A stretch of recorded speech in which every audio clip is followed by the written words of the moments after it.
네, 3장 프로젝트 관리 두 번째 시간입니다. 네, 이번 시간에는 프로젝트 스케줄링, 즉 프로젝트 일정 관리 활동에 대해서 중점적으로 살펴보도록 하겠습니다. 먼저 프로젝트 일정 관리 프로세스를 구성하는 여러 업무들에 대해서 먼저 살펴보도록 하죠. 첫 번째, 활동 정의 업무에서는 WBS, Work Breakdown Structure, 또는 업무 분할 구조라고 이제 얘기하는 업무 분할 구조에서 정의한 활동을 수행하기 위한, 달성하기 위해서 필요한 구체적인 업무들을 식별하는 일을 수행합니다. 그래서 여기서 보시면 얘가 WBS인데 프로젝트는 여러 개의 타스크들로 구성되고 다시 하나의 타스크는 여러 개의 서브 타스크로 구성되고 또 서브 타스크는 다시 여러 개의 일들로 구성되는데 바로 이러한 일들, 그런 일들을 식별하는 일을 활동 정의 업무에서 수행합니다. 활동 순서 정의 업무에서는 그런 식별된 활동들 간의 논리적인 순서 관계를 정의하고요. 그다음에 활동 자원 추정 업무에서는 개별 활동을 수행하기 위해서 필요한 자원을 추정하고 활동 기간 추정에서는 개별 활동을 완료하기 위해 필요한 작업 기간을 추정하는 일을 하고요. 일정 계획 수립에서는 이렇게 개별 활동들의 순서, 기간, 이런 필요한 자원 등을 분석해서 구체적인 일정을 작성하는 일을 하고요.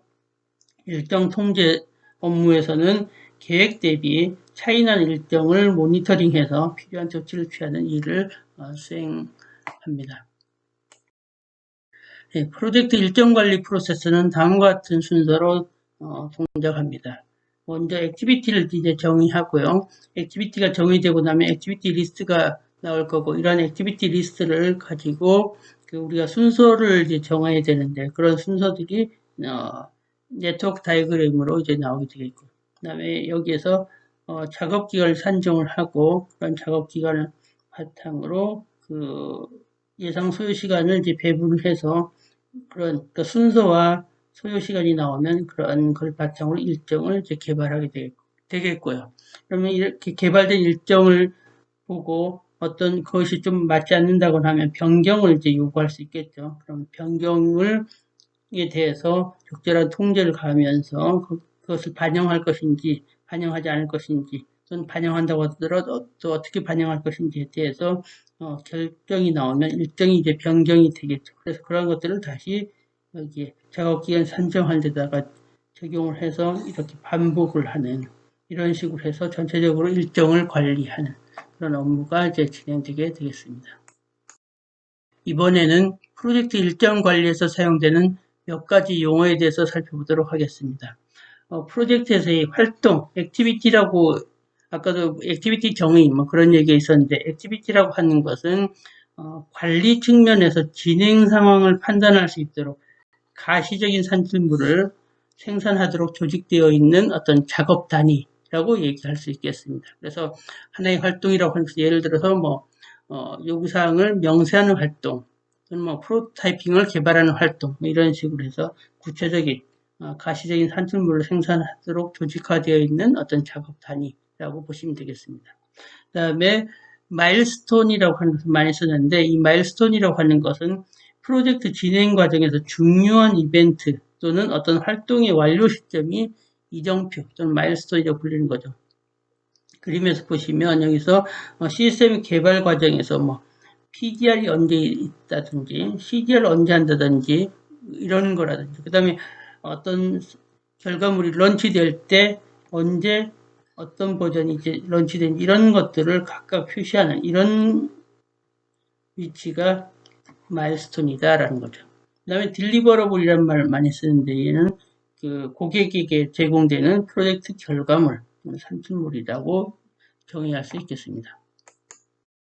네, 계속해서 프로젝트 일정 관리 프로세스의 일부분인 프로젝트 일정 계획 수립 과정을 살펴보도록 하겠습니다. 그래서 프로젝트 일정 계획이라고 하는 것은 개발 프로세스를 이루는 활동을 파악을 하고 그 활동들의 순서와 일정을 정하는 작업을 말합니다.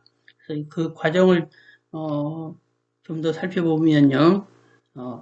액티비티를 정의하는 활동이 제일 먼저 있어야 되겠죠. 액티비티를 정의하고 나면 액티비티의 자원 추정, 그다음에 기간을 추정하고, 그다음에 액티비티들의 전후 관계를 이제 정의하고 나면 프로젝트 일정을 수립하는 이런 식으로 단계별로 그 일정 계획 수립 과정이 진행되게 되겠습니다. 네, 프로젝트 일정 관리를 위해서는 PERT CPM 차트를 이제 주로 사용합니다. 이 PERT CPM 차트라고 하는 것은 세분화된 작업을 효율적으로 일정 관리하고 지원하기 위한 이제 기법이 되겠어요. 그래서 이 방법을 많이 쓰는데 이 PERT CPM 차트에서는 관리에 대한 작업도 이제 포함할 수 있고요.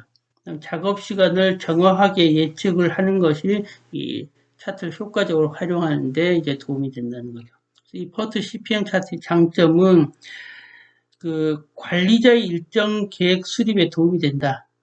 실제로 이제 일정 계획을 수립하는 데 도움이 된다는 거죠. 그다음에 여기에서는 이 PERT CPM 차트 내에서는 그 작업들 사이의 관계를 이제 쉽게 표현할 수 있습니다. 또한 그 병행 작업을 계획할 수도 있겠고요. 그래서 이를 통해서 일정에 대해서 시뮬레이션하고 일정을 점검하고 일정이 제대로 이제 지켜지고 있는지 그런 관리하는 그런 기능까지 이제 가능하다는 거죠.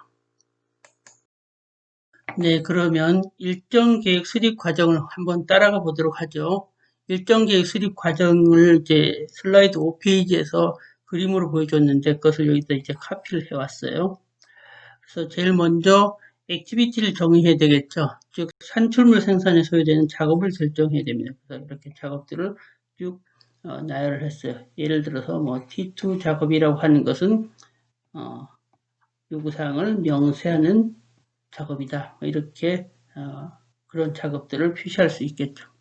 다음으로 작업의 예상 시간을 이제 결정해야 됩니다. 그래서 예를 들어 아까 명세 작업은 예상 시간이 15일이다. 이런 식으로 표현할 수 있겠고요. 그 다음에 선행 작업을 파악을 해야 되겠죠. 그래서 작업들 간의 종속 관계 또는 선후 관계를 파악을 해야 되는데 여기서 보시면 T3의 작업의 경우는 T1에 디펜던시가 있다. 즉 T1을 완료해야만 T3를 할 수 있다. 뭐 이렇게 되겠고 T5의 경우는 T2와 T4의 디펜던시가 있으니까 T2가 끝나고 T4가 끝나면 T5를 시작할 수 있다. 이런 의미가 되겠습니다. 그래서 이런 식으로 선후 관계를 파악을 하고 그래서 표현을 해봤어요.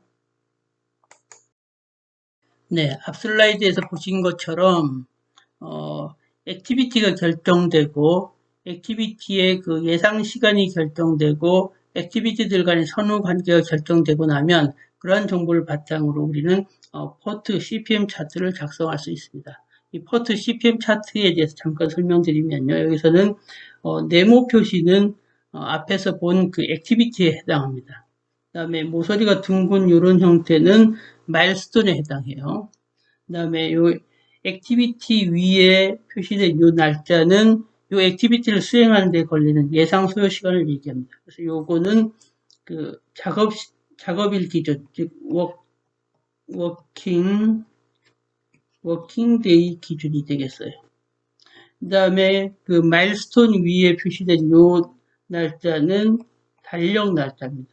즉 캘린더 데이 기준이 되겠어요. 그래서 프로젝트 시작이 03년 7월 4일로 시작했어요. 그래서 액티비티 1을 수행하는데 8일이 걸리니까 더하면 얼마죠? 7월 4일에다가 하다면 7월 12일이 되는데 여기서는 마일스톤에는 7월 14일로 표시되어 있죠. 왜 그렇죠?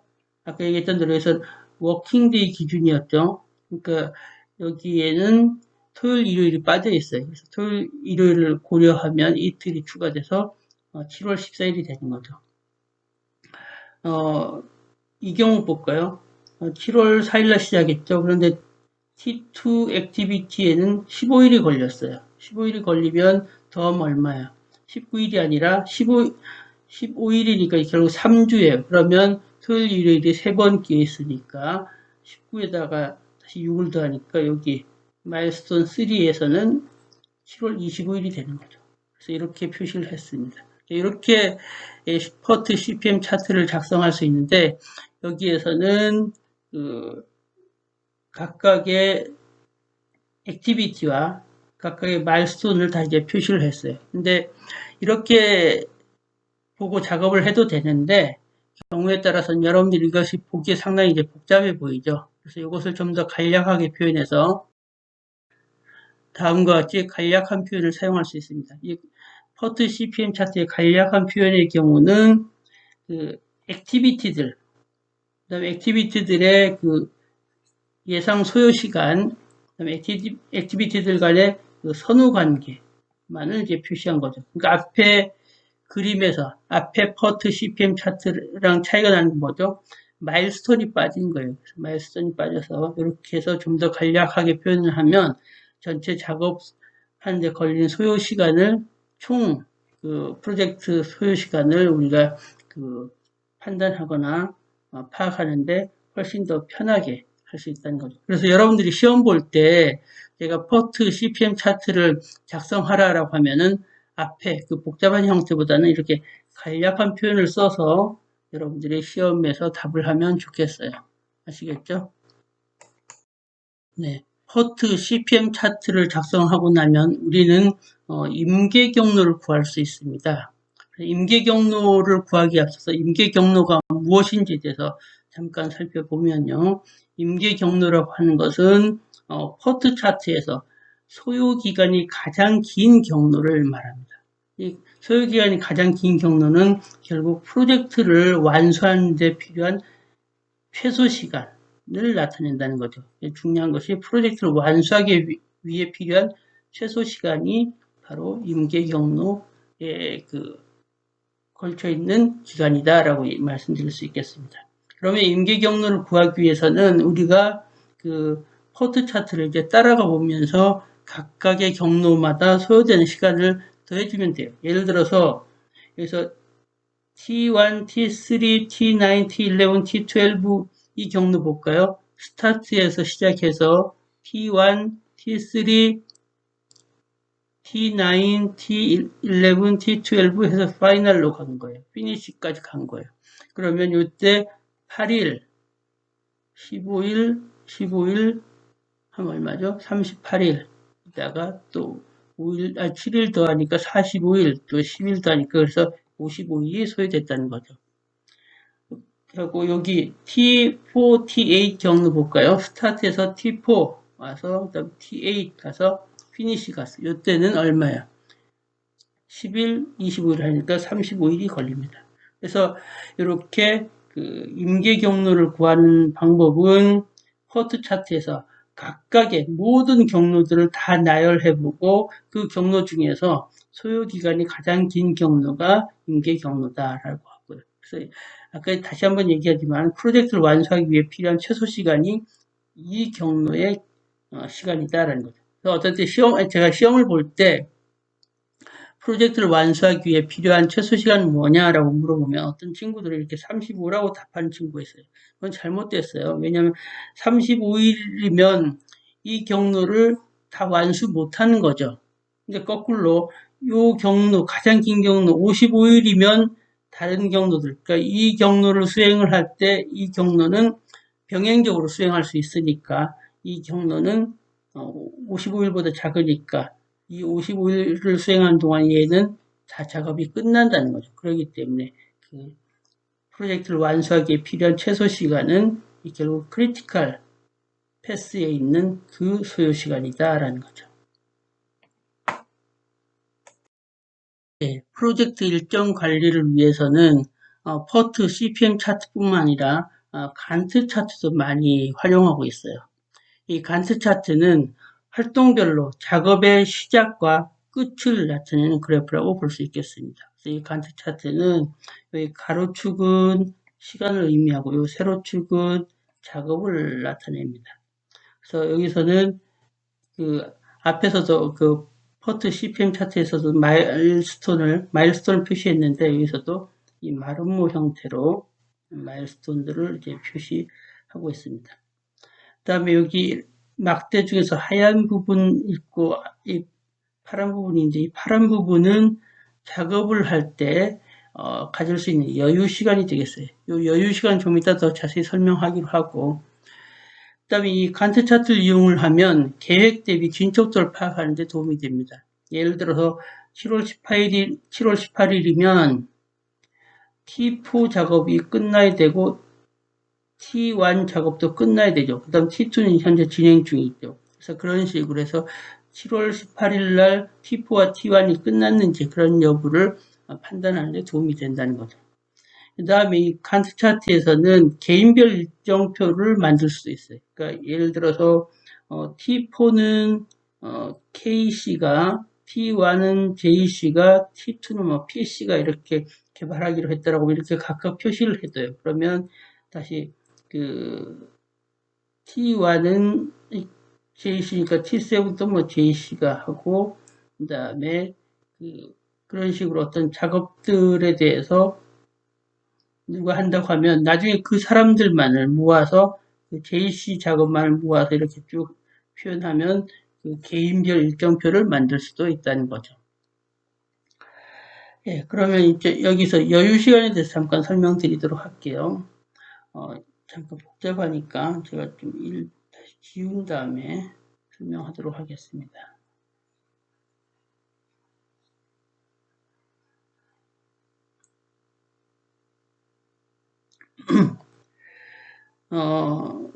여기 보시면 아까 스타트에서 T4를 가고 T8을 가고 피니시를 갈 때 어땠어요? T4가 10day, 10일, 그다음 T8이 25일 걸려서 전체 요 경로를 갈 때는 35일이면 작업을 전부 끝낼 수 있다라고 했었죠. 근데 아까 전체 그 프로젝트를 완수할 때까지 최소 소요 시간은 얼마였어요?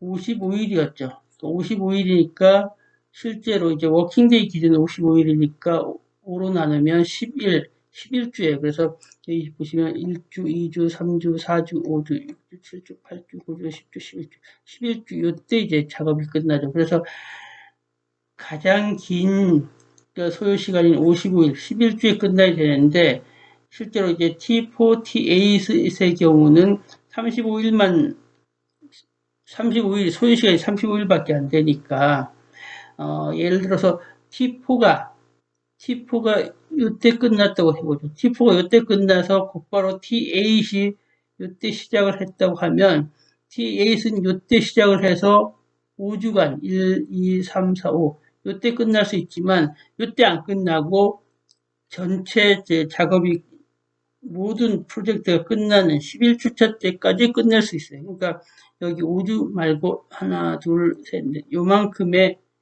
기간 동안은 여유가 있다는 거죠. 즉 이만큼을 지연을 해도 이때까지 끝내면 프로젝트가 완수되는데 영향을 주지 않는다는 거죠. 그래서 요만큼이 결국 그 지연할 수 있는 여유 시간이 된다라는 얘기입니다. 그래서 그렇게 보면은 T8이 이렇게 4주간 그 지연할 수 있고 이 부분을 그럼 이제 T4를 가지고 한번 또 설명을 해볼까요?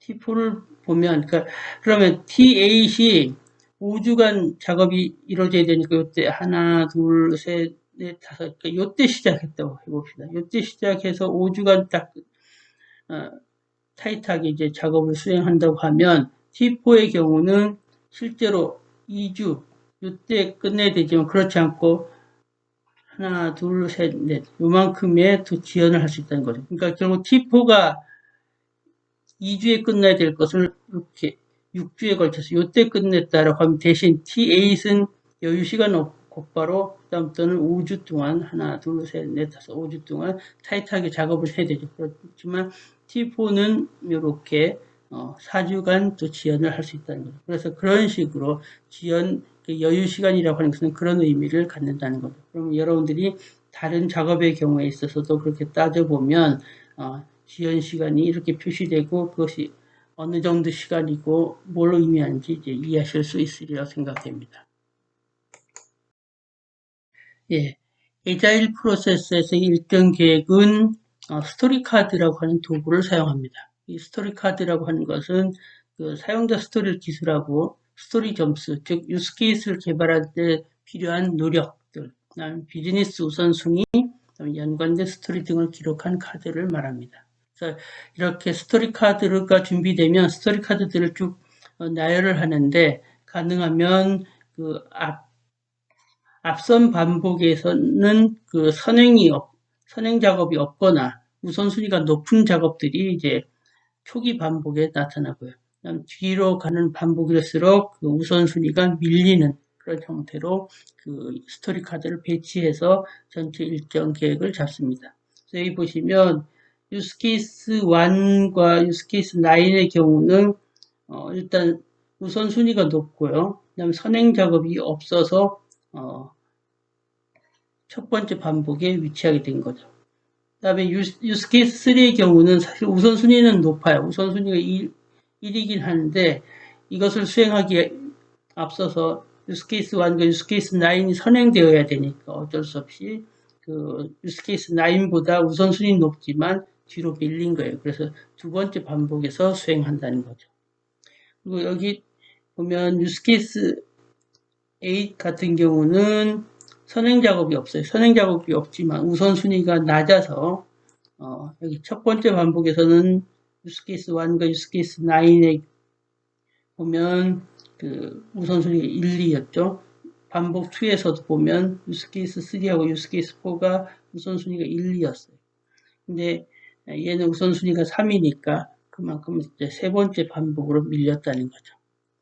그 다음에 이 스토리 카드를 통한 그 일정 계획을 세울 때도 생산성을 고려해야 됩니다. 그래서 여기 보면 주당 최대 생산성이 3점이에요. 그러면 얘가 한 번 반복할 때 3주를 하니까 이 3주 동안 수행할 수 있는 그 최대 생산성 9점인 거죠. 그러니까 이 각 스토리 카드를 실행할 때 그 스토리 카드 점수, 즉 유스케이스 개발에 소요된 노력의 합들이 이 최대 생산성을 넘어서는 안 되는 거죠. 그래서 여기 보시면 점수가 5, 점수가 4니까 합치면 얼마예요? 그래서 9점. 9점이니까 최대 생산성을 넘지 않죠. 여기 보면 점수가 2, 점수가 5 해서 합치면 7점. 7점은 9점이 넘지 않으니까 괜찮아요. 이런 식으로 해서 최대 생산성을 고려해서 또한 배치해야 된다는 거죠. 만약에 이게 생산성을 넘는다라고 하면은 그 주에 못 끝나게 되니까 그럴 경우에 이제 작업들을 재배치하거나 해야 되겠죠. 이런 식으로 해서 에자일 프로세스의 경우에도 그 일정 계획을 잡을 수 있습니다.